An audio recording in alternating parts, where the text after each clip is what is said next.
Morning, you lot. Angry Britain here. Right, this morning we're on our way to Barrett's Land Rover in Canterbury.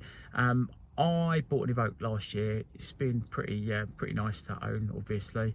But since iOS 13 came out, they call it InTouch, which is the multimedia system, just doesn't work at all.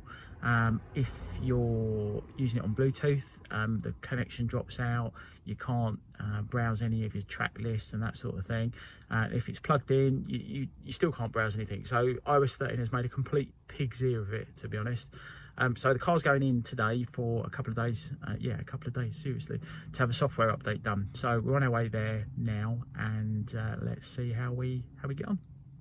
Right, so this is the InTouch system here. It's connected via Bluetooth at the moment, as you can see from that. But what you can also see is that the browse and track lists are greyed out. They don't do anything. Obviously, they should be active, and you should be able to browse your playlist, browse your tracks. But you can't do that here.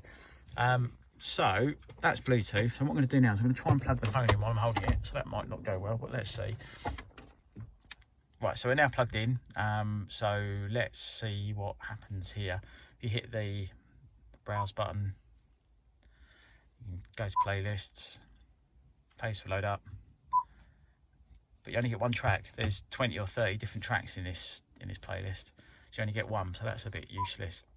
So basically, iOS 13 has made a complete mess of InTouch. So hopefully the software update today will be able to rectify that. But we'll see. So so let's go and see what happens. So down here in Canterbury at the moment, they're building a huge new Land Rover centre. So that's pretty exciting. Looking forward to seeing that open. It'll take me forever to do it though. But hopefully we'll be seeing stuff like the new Defender in there fairly soon. And we'll take it there rather than to the temporary place we're going today. This is the road in Canterbury where all of the car garages are.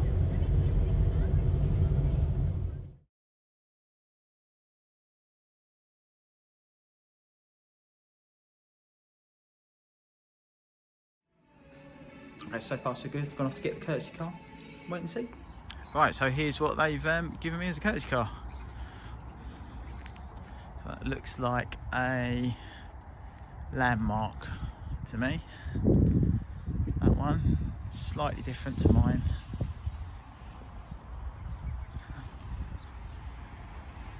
Some quite nice wheels on there.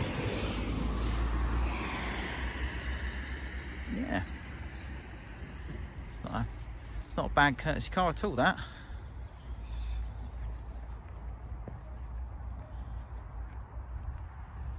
Yeah, pretty nice. But there are a couple of buts. Let's go and have a look. Right, now this isn't a problem for me, but for some people it might be.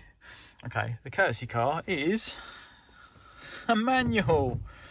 So that means you've got one of these things, which are becoming ever rare. Now it's all right for me because I took my licence 40 years ago, near enough. And I can drive manual and automatic. But for some people, that's going to be an issue, isn't it? Because in all honesty, I've not driven a manual for 3 or 4 years now, probably. So it's taken me a little bit of time to get used to using that on the way back. So yeah, okay. But the other thing is, I know it's a courtesy car, right? And don't get me wrong, I am exceptionally grateful that I've got a car to run around in for a couple of days. But this thing is quite gross. No, I mean, what is all that in there? I'm not touching that because that's nasty. It's just a bit grubby. I know courtesy cars get abused. I do. I know that. But can you see all the grimness on there and up there and stuff? And you know, it's just a bit.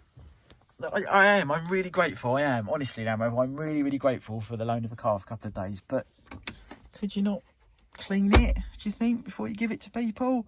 You're supposed to be a luxury brand. It's just a bit. It just could have done with a wipe over. It's not grim. The carpets are alright. Well, I say that. Actually, in this light, they don't look so great. They look fine from where I'm sitting, but actually in the camera light, they're not that brilliant. But you just kind of think, yes, it's a courtesy car. Yes, it's going to get abused a bit. But, you know, it's just... You could have just done with a little bit of just a wipe over, flash wipe, problem solved. Yeah, not a.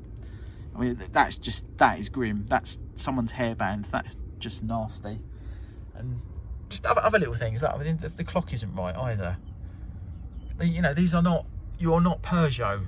You are Land Rover. You are supposedly a luxury brand, and it's the little things like that that people kind of notice. So, look, I am eternally grateful. It's a really nice looking courtesy car. I'll be perfectly happy in it for a couple of days, but can you not clean them? Right, let's get back. So that's it, we're back to base. The car's now in for a couple of days. When I went in, she said it might be in for a few days. And I'm not quite sure why in 2019 the car needs to be in for a few days to do a software update, but apparently when they do a software update, it resets the whole car. And it can take that long, or it might happen really quickly. So we'll see what happens, but the car's in there. I'm just now going to kind of sit back and wait for a phone call. In the meantime, I've got a courtesy car to run around in, so I'll let you know if there's any problems with that. But in the meantime, if you subscribe to the channel and give us a thumbs up, that'd be much appreciated. Then obviously when the new video comes out, when I go and pick it up, you won't miss it. But that's what I'm trying to do to resolve this problem with iOS 13 and Land Rover InTouch. If you have a look on Apple's forums, it's definitely a thing happening. I'm not the only one that's been affected by this. I had a few tweets this morning actually already with people with similar issues. So hopefully this will resolve it for everybody, and then you can ring your Land Rover dealer and get it sorted out. But until I get the car back, I won't know. So let's wait and see what happens. Thanks very much for watching the video as always. Your support is much appreciated. Thanks a lot.